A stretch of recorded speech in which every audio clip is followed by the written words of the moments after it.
Bonjour, bienvenue dans une nouvelle vidéo d'Excel.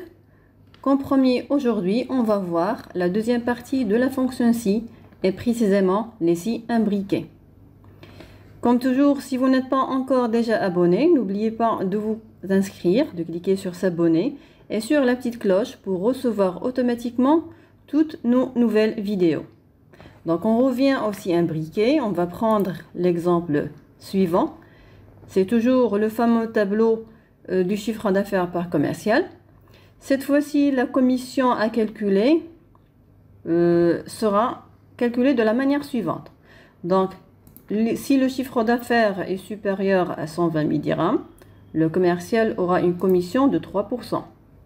Si son chiffre d'affaires dépasse 200 000 dirhams, il aura une commission supérieure qui est 4%. Sinon, le cas restant, c'est 2% de commission. Donc, pour mettre notre formule, qui va être les si imbriqués, c'est simple, vous commencez par égal si.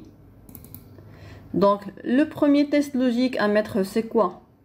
Si vous allez commencer par 120 000 dirhams, vous allez remarquer que supérieur à 120 000 dirhams inclut supérieur à 200 000 dirhams. Donc, vous devez commencer par la petite tranche qui est inclue dans la grande. Donc, ici, la petite tranche, c'est quoi? C'est supérieur à 200 000 dirhams, celle qui est en rouge. Et puis, on passera à celle qui l'englobe, qui est supérieure à 120 000 dirhams, qui est en vert. Donc, si le chiffre d'affaires est supérieur à 200 000 dirhams, point virgule, sa valeur si vraie, donc s'il est supérieur à 200 000 dirhams, la commission sera combien? Sera 4% du chiffre d'affaires, point virgule. Maintenant, la valeur s'il faut sera une autre si, parce qu'on a une condition qui est supérieure à 120 000 dirhams et une sinon qui correspond à 200 dirhams, à 2%, pardon. Donc ici une autre si. Le test logique c'est quoi? C'est le chiffre d'affaires supérieur à 120 000 dirhams, point virgule. Sa valeur si vraie c'est 3% du chiffre d'affaires, enfin le chiffre d'affaires, et sa valeur si faux c'est le cas restant qui est 2% du chiffre d'affaires. Donc quand vous avez un cas restant, vous ne mettiez pas de si, vous écrivez directement le calcul à insérer, enfin le chiffre d'affaires. Ici, pour fermer les parenthèses, on a deux si, donc deux parenthèses ouvertes, donc on a deux parenthèses à fermer. Et on valide par entrée. Il suffit de copier la formule vers le bas pour avoir le calcul du reste. Et voilà. Donc, si, supposons, vous voulez commencer par inférieur, donc c'est le même raisonnement, toujours commencer par la petite tranche suivie de celle qui est plus grande. Donc, je vais faire égal si. Donc, si je veux commencer par inférieur, donc la petite tranche qui est ici, pardon, qui est ici en rouge, donc inférieur à 120 000 dirhams. Donc, le chiffre d'affaires inférieur à 120 000 dirhams. Donc, sa valeur si vraie, c'est quoi? C'est 2% fois le chiffre d'affaires, point virgule. La valeur si vraie, pardon, c'est faux, c'est quoi? C'est une autre si. Donc, on a dit inférieur à 120 000 dirhams. Donc, celle qui va suivre, c'est inférieur à 200 000 dirhams. Non, pardon, il fallait mettre inférieur ou égal. Faire attention, ou égal. Et la même chose ici. Le chiffre d'affaires inférieur ou égal à 200 000 dirhams. Voilà. Donc, inférieur à 200 000 dirhams, c'est quoi? C'est celle qui est inclus entre 120 000 et 200 000, qui correspond à 3%. Fois le chiffre d'affaires. Et le cas restant, c'est quoi? C'est 4% fois le chiffre d'affaires. Je ferme les deux parenthèses et je valide. Donc, c'est à vous de voir si vous voulez commencer par inférieur ou supérieur. Mais le principe, c'est quoi? Si vous avez supérieur à 120 000 dirhams, son inverse, c'est inférieur ou égal à 120 000 dirhams. Il ne faut pas oublier égal parce que c'est une tranche qui sera comprise ou confondue entre les deux cas. Et vous copiez vers le bas. Donc, c'est très simple. Il faut uniquement faire attention aux valeurs à entrée et conditions, et puis les valeurs si vrai et valeurs si faux. Donc, on passera au deuxième tableau. On va faire la même chose que premier, mais cette fois-ci, on insérera du texte au lieu du calcul. Donc, si le chiffre d'affaires ici est supérieur à 120 000 dirhams, donc le commercial sera classé en moyen compte. Si son chiffre d'affaires dépasse 200 000 dirhams, il sera dans la catégorie du grand compte. Sinon, ça veut dire dans le cas où son chiffre d'affaires est inférieur ou égal à 120 000 dirhams, il sera dans la catégorie petit compte. Donc, on va commencer par égal. Si. Moi, je préfère commencer par supérieur parce que c'est plus simple. Donc, si le chiffre d'affaires est supérieur à 200 000 dirhams, il sera dans la catégorie grand compte. Donc, il faut se rappeler que le texte à insérer, il faut le mettre entre guillemets doubles. Grand compte. Point virgule. Donc, la valeur si faux, c'est une autre si. Le chiffre d'affaires, cette fois-ci, est supérieur à 120 000 dirhams. Il sera dans la catégorie moyen compte. Entre guillemets double. Et puis, la valeur si faux, c'est le seul cas restant qui est petit compte. Petit compte. Donc, on vérifie que tout est correct. Donc, grand compte entre guillemets double. Moyen compte également. Petit compte. Donc, on ferme la première parenthèse et la deuxième. Et puis, on valide. Voilà. Et on copie vers le bas. Donc, ici, supérieur à 200 000 dirhams, c'est juste grand compte. Inférieur à 120 000 dirhams, il m'a mis petit compte. Ici, supérieur à 120 000 dirhams et bien sûr inférieur à 200 000 dirhams, il m'a renvoyé moyen compte. Donc, c'est juste. Maintenant, on va passer à l'exercice d'application. Ici, on a le tableau des notes par élève. Il nous est demandé de calculer la moyenne des notes pour chaque élève.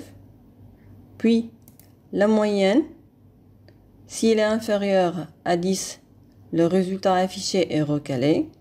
Si elle est supérieure ou égale à 10, le résultat passable. Ensuite, pour la mention, il sera défini pour 6 tranches. Donc, chaque tranche a la mention correspondante. Pour calculer la moyenne, c'est simple, puisqu'on n'a pas les coefficients de chaque matière. La fonction à utiliser, c'est moyenne, tout simplement. Donc, moyenne pour les matières. Et on valide. Et on copie vers le bas pour calculer la moyenne de tous les élèves. Maintenant, pour le résultat affiché, on a dit que si la moyenne est inférieure à 10, le résultat à afficher est recalé. Et s'il est supérieur ou égal à 10, le résultat sera passable. Donc, c'est une fonction si. Donc, si la moyenne qu'on a déjà calculée est inférieure à 10, point virgule, le résultat affiché est recalé. Donc, il faut le mettre entre guillemets doubles. On ferme les guillemets. Point virgule. Donc, ici, il nous reste un seul cas. Donc, on le met dans la valeur s'il faut. Donc, sinon, le résultat à afficher, c'est passable. On ferme les guillemets et on valide. Et je copie vers le bas. Maintenant, pour la mention, donc pour que vous compreniez mieux, j'ai fait un schéma pour les six parties de chaque mention. Donc, si la moyenne est inférieure à 10, le résultat est recalé. Si elle est supérieure ou égale à 10 et inférieure à 12, le résultat, la mention, c'est passable.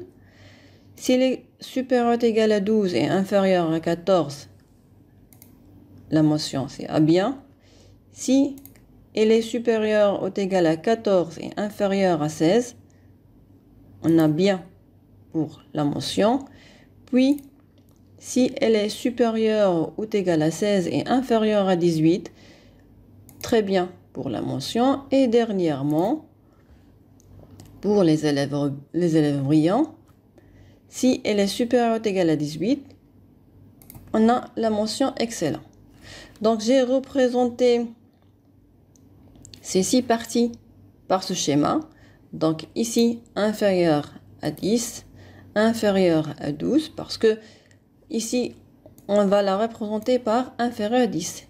Mais cette partie qui la suit, on ne va pas la mettre comme compris entre 10 et 12. On va mettre inférieur à 12 parce que on a déjà la partie inférieure à 10 définie au début. Donc, on va faire de même pour toutes les valeurs inférieures à 10, inférieure à 12, inférieure à 14, inférieure à 16, inférieure à 18 et dernièrement inférieure à 20. Donc, pour notre formule, il sera d'ici un briquet. Donc, si, c'est quoi? Si la moyenne est inférieure à 10, point virgule, la mention c'est recalé, point virgule. Sinon, il sera une autre si. Si la moyenne, cette fois-ci inférieure à 12, la mention sera passable.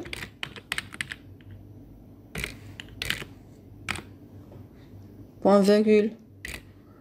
Encore une autre si, parce qu'on a encore plusieurs cas à traiter. Donc, si maintenant la moyenne est inférieure à 14, point virgule, la mention sera quoi? Sera à bien.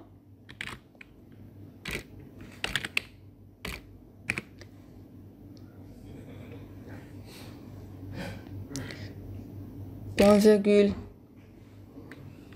Si, je vais passer à la barre de formule que ici c'est mieux. Donc, si quoi? Si maintenant la moyenne est inférieure à 16, la mention sera bien. Je ferme les guillemets. Et après, encore une autre si. Si la moyenne est inférieure à 18, point virgule, la mention sera quoi? Sera très bien. Et dernièrement, il me reste un seul cas, pardon, que je vais saisir dans la valeur s'il faut. Donc, sinon, la mention sera quoi? Sera excellent.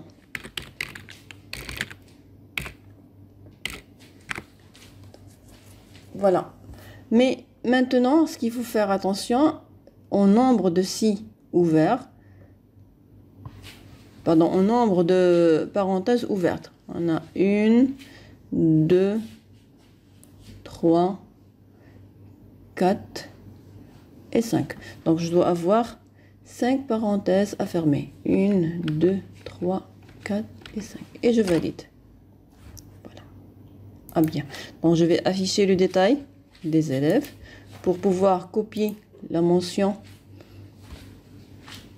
la formule de la mention vers le bas. Et je vais vérifier. Donc, ici, on a un seul qui a la mention excellent parce que sa moyenne, elle a dépassé 18. Elle est supérieure, est égale à 18. Encore pour le 17, c'est très bien, c'est juste. Pour inférieur à 12, c'est passable. Je vais changer la note de quelqu'un pour qu'il aille une moyenne inférieure à 10 pour voir si ça marche également pour recaler. Donc ici la 7, je vais mettre ici 10. Non, ici je vais mettre 12. Voilà. Donc il a une moyenne inférieure à 10 et le résultat c'est recalé et la mention également c'est recalé. Donc j'espère que cet exercice vous était utile. Si cette vidéo vous a plu, n'oubliez pas de la partager avec vos amis, de nous laisser un commentaire en bas. Je vous laisse et on se revoit dans une nouvelle vidéo et une nouvelle fonctionnalité.